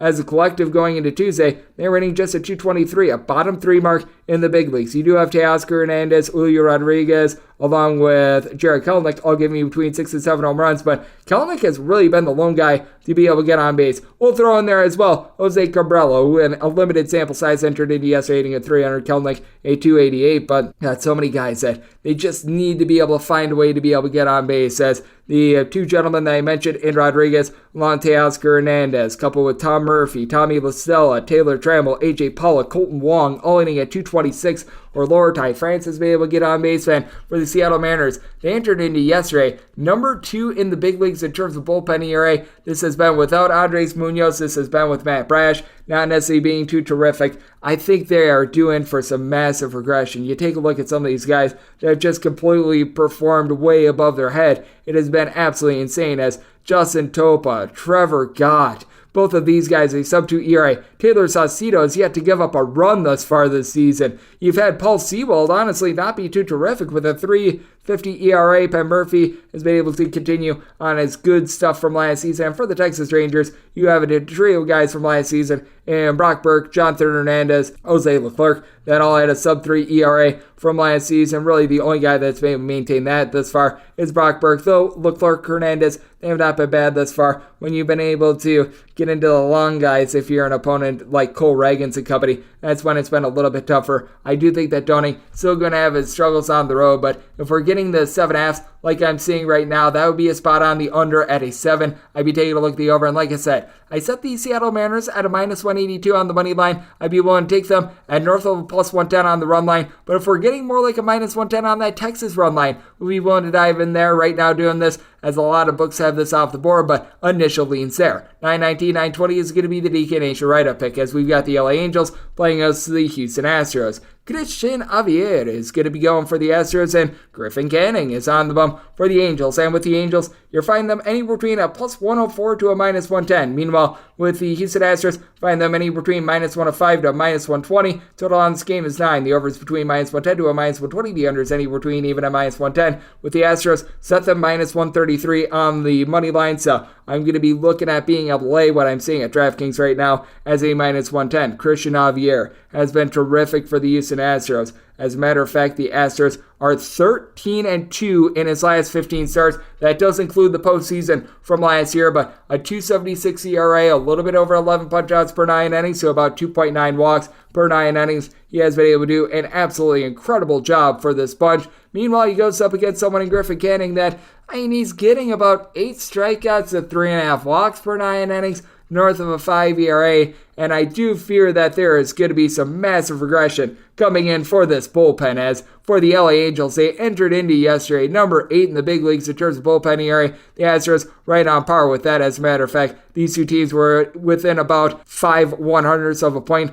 of each other in terms of bullpen ERA. The Astros, in terms of expected fielding independent, number 5 in the big leagues. The LA Angels bullpen, number 15. I just don't see how these schlubs are going to be able to maintain it. Now, with Matt Moore, he's been very good in this LA Angels bullpen, as he's been able to supply a sub-2 ERA dating back to his time with the Texas Rangers last season, but got Andrew Wantz, who's currently providing a sub-1 ERA. Ryan Tepera has not been good all season long. Jaime Barria, he's an okay long guy, but really not a lot else. Carlos Estevez has really been able to find it, by the way, since he's come over from Colorado, but you've also got a Houston Astros team that's averaging right around 4.2 runs per game at home, more like 4.6 runs per game on the road. It's been a little bit of a rough go of it for Alex Bregman. He always starts off seasons relatively cold, hitting at 205 going into yesterday, but you've had Kyle Tucker along Jeremy Pena both to be able to supply 6 home run speeds. With Tucker, Christian Jolks, Yordan Alvarez, they're only between about a 270 to 285. You need to find it with Jose Abreu. 0 home runs thus far this season. He has just fallen off a cliff. And then for the LA Angels,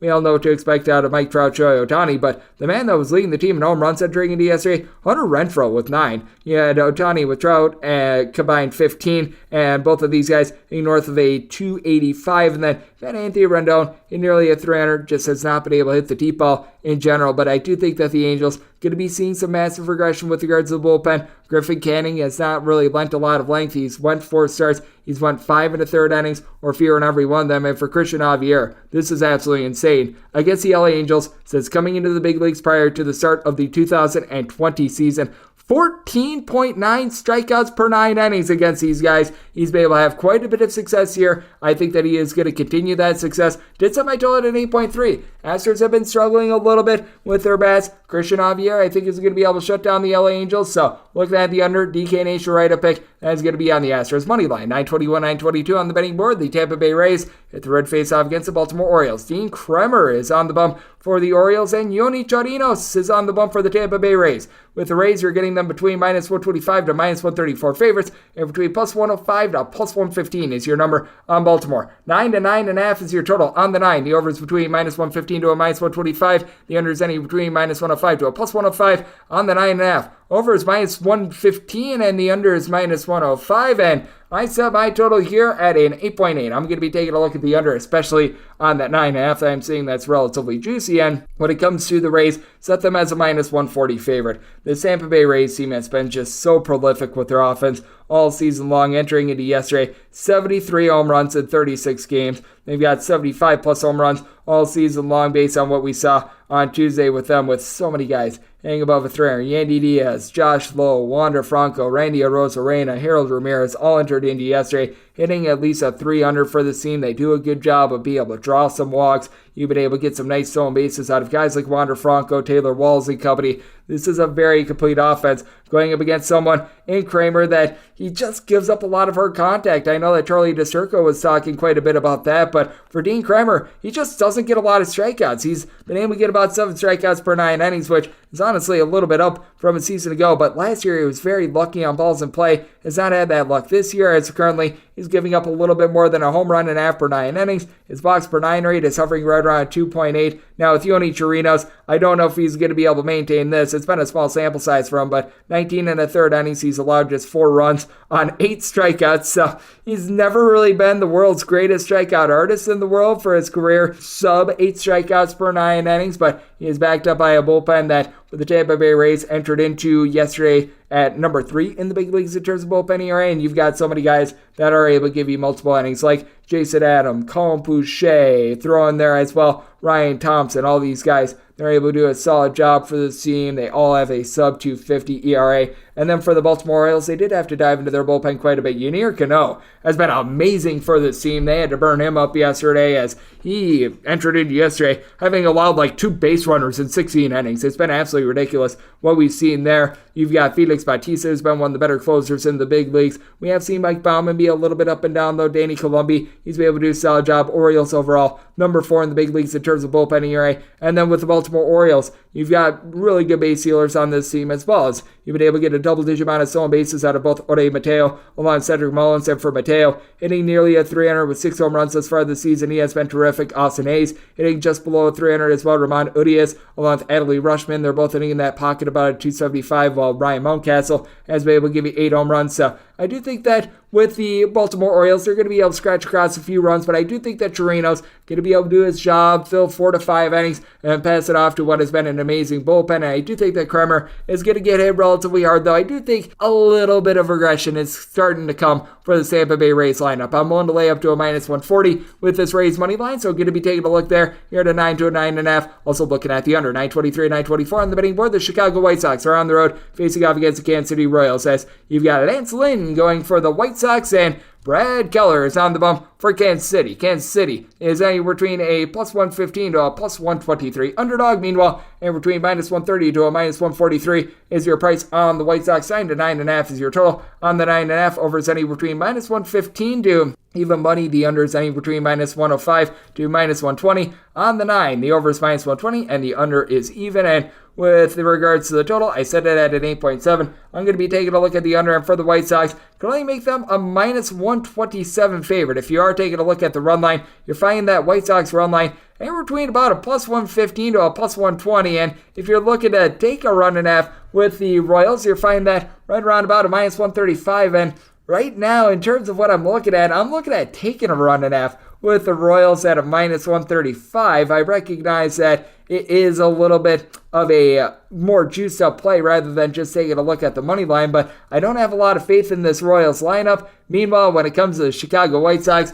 this bullpen has been absolutely terrible, and if they find themselves up by like 2 runs going into the 9th inning, you can't expect them to be able to hold on here, because for the Chicago White Sox, they entered into yesterday with a 6.37 bullpen ERA. Second worst in the big leagues, only the Oakland A's. Now, it's not like the Kansas City Royals are laying the world on fire themselves. 5.24 bullpen ERA, but I do think that there is a little bit of a leg up in terms of the pitching matchup in this one as well for the Kansas City Royals, because Brad Keller has been able to do a solid job while Lance Lynn is just fat. Lance Lynn, 6.86 ERA, giving up 9 home runs in 39 and a third innings, has allowed at least 4 runs in each out of his last 4 starts. He has allowed at least 3 runs in now every one of his starts since the beginning of the month of April, so 6 in total. Meanwhile, for Brad Keller, he's been able to do an okay job of keeping the ball in the yard. That has always been his forte throughout his career. Now, with Brad Keller, he always gives up the walks, and that has been very prevalent. North of 6.5 walks per 9 innings, and he's got a home ERA right now of a 7.62, so that's been a little bit rough as well, but both of these teams have really been lacking a lot of power thus far this season. As for the Chicago White Sox, you've been able to have guys that have been able to move the line in Gavin Sheets, Luis Robert, Andrew Benintendi, Yasmani Grandal, all in between about a 260 to 270, but then when you get to the bottom of the fold, guys like Lurie Sosa, Sebi Zavala, Elvis Andrews, they're only a 215 or lower. Oscar Colas, whenever he's been out there, as I know that he's a young guy that they've been trying to address in. He has not been able to get the job done. Meanwhile, for the Kansas City Royals, you've got a nice trio in Vinny Pasquantino, Salvador Perez, and then you're able to throw in there their young second baseman and Miguel Garcia that have all been able to hit north of a 275 thus far this season, with Pasquantino along with Perez between 6 and 7 home runs apiece for both of these guys. So I do like the way that they've been able to fortify themselves. And for Salvador Perez, he has been on a nice run the last 15 days, hitting a 422 with 5 home runs. You've had Bobby Witt Jr. also be able to give you 6 home runs, but not really hitting for a lot of average. And the Royals sort of run into the same issue that the White Sox have. Not a lot of power for one, and once they get outside of the main few guys, they just have a big giant fall off from there, with the likes of Nicky Lopez, Jackie Bradley Jr., Kyle Isbell, Hunter Dozier, Nate Eaton, Franmil Reyes, all hitting below a 210. For the Royals, bullpen has been a little bit less than savory. Taylor Clark has north of a 4 ERA. Scott Barlow north of a 5 ERA. Aroldis Chapman has been fine, sub 3 ERA. And then you've got Josh Shamon, who's looking like the Josh Shamon of old. He's been able to come back, has been able to supply a 2 ERA, but guys like Amir Garrett Company are bad. And for the Chicago White Sox, your most trustworthy 2 guys in this bullpen, I would say, are Keenan Middleton along with Gregory Santos. These are the only 2 guys that are able to supply a sub 3 ERA. Kendall Graveman, 4.40 ERA, is one of the more savory guys, as you've got Jimmy Lambert, Alex Colome, along with Joe Kelly, Reynaldo Lopez, Jake Diekman, Aaron Bummer,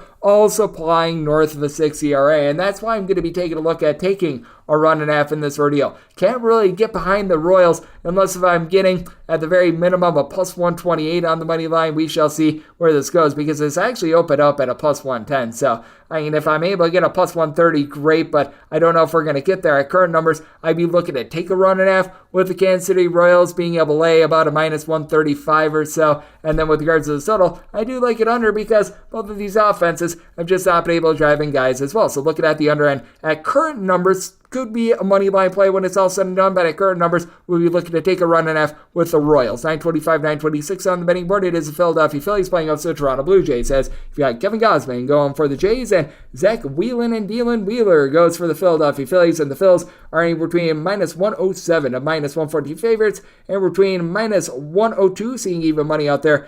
As well, the minus 110 is your number on the Toronto Blue Jays, and with the Jays, I did set them as a minus 123 favorite. I'm going to be willing to back them. Now with Zach Wheeler, he has been significantly better at home than he has been on the road. As a matter of fact, last year his home ERA was 2 points better than his road ERA. And you take a look at this season, 3.97 home ERA to a 4.70 ERA on the road. So he's had struggles in all locations. But I do think that he is going to progress positively. You take a look at Zach Wheeler, and his numbers indicate that he has been getting very much unlucky thus far this season. In 38 innings, he's allowed 1 home run. His walks per 9 rate is hovering right in the neighborhood of about 2.4. He's getting right around 10.5 to 11 strikeouts per 9 innings, and yet he's got this albatross of an ERA. And with Zach Wheeler, I've always just found with him throughout his career that the month of April is always his worst month. And if you take a look at the Fielding Independent, it's a 2.45 compared to a 4.26 ERA. So he has pitched much better than his ERA would indicate. Meanwhile, for Kevin Gausman, he has been very much all or nothing. He either gives you like 6 or 7 innings of scoreless baseball, or he just gets completely shelled. In his last 4 starts, he has given up 8 runs, 7 of which were earned in 1. He had 7 scoreless innings against the Yankees and the Seattle Mariners. In his last start, he got 10 outs and he gave up 8 runs against the Boston Red Sox. So it has been very feast or famine there. Overall for the season, Gausman giving up about a home run per 9 innings. His walks per 9 rate has been hovering right around 1.5, and he too has been getting north of 11 punch-outs per 9 innings. So he's been able to do a solid job on that front. And last year, Kevin Gausman actually had an ERA that was right around 2 points better on the road than it was at home. I don't think that that's going to be withstanding this year, but what I also don't think is going to be withstanding is the Blue Jays being pretty much a league average team in terms of home runs. 40 home runs in 35 games entering into yesterday, with Vlad Guerrero Jr. along with George Springer stuck on 7 home runs. Dalton Varsho, Matt Chapman, your next best guys with 5. I do think that these guys are really going to be able to pick it up, as Chapman, along with Bichette, throwing their Vlad Guerrero Jr., owing at least a 318 going into yesterday. All these guys giving you at least a 370 on base. George Springer has been off to a really rough start to the season, as he, Kevon Biggio, Santiago Espinal are all guys hitting 215 or lower. That's going to be picking up. And Whit Merrifield has done a good job moving the line, hitting at 290. Meanwhile, for the Philadelphia Phillies, you've got now back to the fold Bryce Harper, who should be able to help out the power numbers of this team, because with the Philadelphia Phillies, they've been really good at being able to get on base, hitting at 266 as a collective, with guys like Brandon Marsh, Bryson Stott, Nick Castellanos, all these guys hitting at least a 290 for the team, but they haven't really been driven in because they've got one guy with north of 4 home runs this far this season, and Kyle Schwarber, the one guy that really hasn't been able to get on base, hitting a $188 overall for the season. Trey Turner has had a little bit of a rough start to the season as well. I do think that he's going to be able to pick it up, but big reason why I'm willing to trust in the Philadelphia Phillies here as well is because their bullpen is just not really on par with that of the Toronto Blue Jays. Now, for the Blue Jays, you've had Yimi Garcia and Anthony Bass not necessarily do the world's greatest job for you, but at the same time, Joe Romano is still relatively solid closer. Tim Meza has been absolutely incredible for the team this season as well, and Eric Swanson, who they picked up from the Seattle Mariners, have been highly impressed by him. Meanwhile, for the Philadelphia Phillies, Jose Alvarado has been terrific, but for some reason they employ Craig Kimbrell, which I don't understand. They're right now 26th in the big leagues in terms of bullpen ERA. Andrew Vasquez, Connor Brogdon, these guys have actually been halfway decent for this bullpen, but at the same time, you've got a lot of guys that just have not been able to get you outs in general. So I do think that for the Philadelphia Phillies, that bullpen is going to be a little bit of an issue. I do think that Kevin Gausman is going to be able to give you a good start, and Zach Wheeler has pitched significantly better than his numbers would indicate. So I did set my total at 8.1. I think that you get a good start for both of these guys. I'm looking at the under, but with the Blue Jays, want to lay up to a minus 123 with them. 927, 928 on the betting board is a little bit of a game of mystery as the Boston Red Sox hit the road to face off against the Atlanta Braves. We do know that Brian Bayo is going to be going for the Boston Red Sox. It is good old to be determined for the Atlanta Braves. This game is completely off the board. Fangraphs was showing a projected starter of Max Fried, and if it were to be Max Fried, I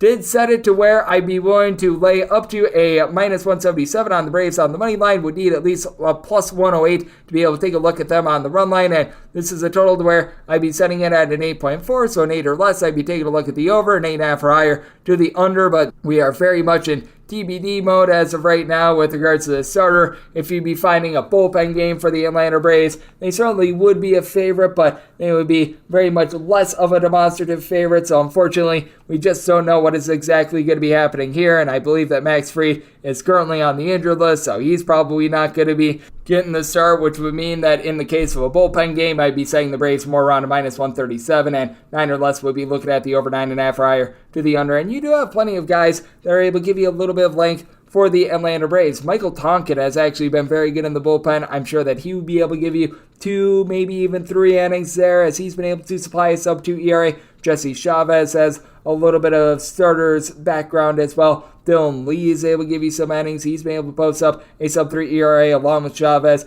I know that Colin McHugh, it was a very long time ago, but he used to be a starter as well, so you've got some experience there. Meanwhile, for our good friend Brian Bayo, on the flip side, for the Boston Red Sox. 4 home runs allowed in 17 and a third innings after did a very good job of being able to keep the ball in the yard his rookie season last year. Strikeout numbers are there. He's been able to get right around 10 punch-outs per 9 innings, but he just has some command issues as well, as his walks per 9 rate last year was north of 4, 6 walks in about 17 plus innings thus far this season. Now, he's backed up by a lineup that has been very formidable for the Boston Red Sox. Masataka Yoshida along with Alex Verdugo. You're able to throw in there Jarren Duran, Reese McGuire, even Emmanuel Valdez, all hitting at least a 300 for the team right now, and I think all these guys have at least a 350 on base. I mean, past Tristan Casas, you really don't have a weak link on this team. Kike Hernandez is starting to come around a little bit as well. Rafael Devers, he's only hitting about a 250, but a double-figure amount of homers. And then for the Atlanta Braves, Matt Olson, not necessarily hitting for the world's greatest average, but 380 on base. He got his 11th home run of the season yesterday. Ronald Acuna Jr., Sean Murphy, both of these guys have north of a 420 on base. You got Orlando Arcia back in the fold. He had 3+ hits yesterday. Marcell Ozuna has still been a little bit rough at the bottom of the fold. And Michael Harris has been trying to come back from injury, but Ozzy Albies is now giving you 9 home runs. So both of these offenses have been very formidable. But I do think that Brian Bayo has quite a bit of upside. I do think that he's going to be able to find it a little bit more in this spot. And I do think that for the Atlanta Braves, a team that is right around 15th in the big leagues in terms of bullpen, I do think that they're going to be able to turn it on with a bullpen that has a lot of guys that are able to lend quite a bit of length. I think that that is going to be a big upside for them. So this is a circumstance where I did set my total at a 9.2, despite the fact that the Red Sox, I do think that they're in for a little bit of regression in terms of their bullpen. They've got a lot of guys like Brendan Bernardino, Ryan Brazier, Richard Blyer. These guys have been not necessarily so trustworthy. Bernardino actually has a sub-3 ERA thus far this season. The other two guys have north of a 5 ERA. John Schreiber has been relatively okay in this bullpen as well, but this is a circumstance where I do think that Bale going to be able to give you a relatively solid start. And I do think that the Braves, just with the deception that they're able to throw at them in the bullpen, they should be able to do a solid job there. So did set my total at a 9.2, 9 or less, looking at the over 9.5 or higher to the under, and set the Braves minus 137 on the money line in a bullpen game. We wrap things up with 929, 930 on the betting board. The San Diego Padres hit their third face-off against the Minnesota Twins. Pablo Lopez goes for the Twins. Seth Lugo is on the bump for San Diego. 8 to 8.5 is the total. On the 8.5, under is minus 120. The over is even. On the 8, over is minus 120. The under is even with the Minnesota Twins. They're between minus 120 to minus 128 favorites. Between plus 105 and plus 112, your number on San Diego. I set the Twins at minus 139, so I'm going to be willing to back them on the money line with Pablo Lopez. He's been able to do a solid job all season long for the Minnesota Twins. And for Seth Lugo, I just feel like he's been very much overvalued. Keep in mind, this guy was in the bullpen last year for the New York Mets, and I mean, he's been solid thus far this season, giving you about 8.5 strikeouts per 9 innings, kept the walks down, about a home run given up per 9 innings, but it's not like he's going out there and laying the world on fire or anything like that. In his 3 road starts, he's given up 7 runs in 17 innings. The opponents are hitting at 278 off of him, so I do think that there's a little bit of negative regression coming. Meanwhile, with Pablo Lopez, right around 11 strikeouts per 9 innings, all while giving up 2.1 walks per 9 innings and less than a home run per 9 innings. Now, what is killing the Minnesota Twins is that going into their game on Tuesday, they were dead last in the big leagues in terms of batting average, hitting at 220 as a collective, as you've got all these guys: Max Kepler, Trevor Larnach, Carlos Correa, Willie Castro, Jose Miranda, Joey Gallo, all hitting at 224 or worse for this bunch. Ori Polanco has been solid since he's come back, hitting right around about a 280, and he's really the lone guy that has seen north of 50 at-bats, and is currently hitting above a 255 for the team. Byron Buxton has looked a little bit better with the power numbers, 8 home runs, but still hitting just about a 240 himself. For the Minnesota Twins, bullpen has not been great, but it's not been terrible. They've been right around 15th in the big leagues in terms of ERA. Ori Alcala, who had a sub-350 ERA the last 2 seasons, is back after he was dealing with a little bit of an injury, but he is still in play. Emilio Pagan, which is not necessarily too terrific. Been able to get some good innings out of Yohan Duran, along with Ori Lopez as well, but for the San Diego Padres, they've been a bottom 12 team in terms of bullpen ERA thus far this season as well. Entering into Tuesday, they were right around 19th of the league, despite the fact that Josh Hader has been incredible. I recognize they gave up that home run to Mookie Betts, but by and large, he's been able to do his part. But even though Luis Garcia has looked a little bit better recently, he is still supplied north of a 6 ERA. Tom Cosgrove, along with Brent Honeywell, have been some of your better relievers thus far this season, as you've got Domingo Tapia currently on the roster. Nick Martinez has actually been a relatively solid long guy as well, but for the Padres, you take out the games that they played in Mexico City, they're currently a bottom 6 team in terms of runs per game, along with just overall batting average. I will say this for the Padres as well. They're averaging about 3.4 runs per game at home, north of 4.8 on the road. So that is something to take a look at, but still have a lot of guys that have had a tough time getting on base. Juan Soto, Trent Grisham, Matt Carpenter all entered into yesterday, hitting right around 220. Awesome Kim hitting more around a 230. Xander Bogaerts has been terrific, 375 on base. He's been able to slug out 6 home runs thus far this season, but his 6 home runs, that's the top mark on the team, as you've got Juan Soto with 5. Nobody else has more than 4. So that's been a little bit of an issue for the San Diego Padres. I think that Seth Lugo is going to be able to provide a relatively okay start in this spot, but keep in mind, Minnesota, a very pitcher-friendly ballpark. This is going to be a nighttime game as well. It's not going to be the warmest outside, so I think that the total's a little bit befuddling. Set it at a 7.8. Going to be looking at an 8 to an 8.5 under. And with the Minnesota Twins, one lay up to a minus 138 on the money line, and that will wrap things up for the Wednesday edition of the Baseball Betting Show, now part of the Easton family of podcasts. If you do like hearing from this fine podcast, the Baseball Betting Show, you're able to subscribe wherever you get your podcasts, Apple Podcasts, Google Play, Spotify, Stitcher, and TuneIn. If you have a question, comment, segment idea, what have you for this podcast, you do have one of 2 ways we offer those in. First one is my Twitter timeline at @GNet_D1. Keep in mind, letters EM. That mean does not matter, so as per usual, please do send these into the timeline. Other ways, find an Apple Podcast review. If you rate this podcast 5 stars, it is very much appreciated. From there, you're able to fire on whatever you'd like to hear on this podcast via that 5-star review. Coming at you guys every single day throughout the baseball season. That means I'm coming at you once again. Thank you so much for tuning in.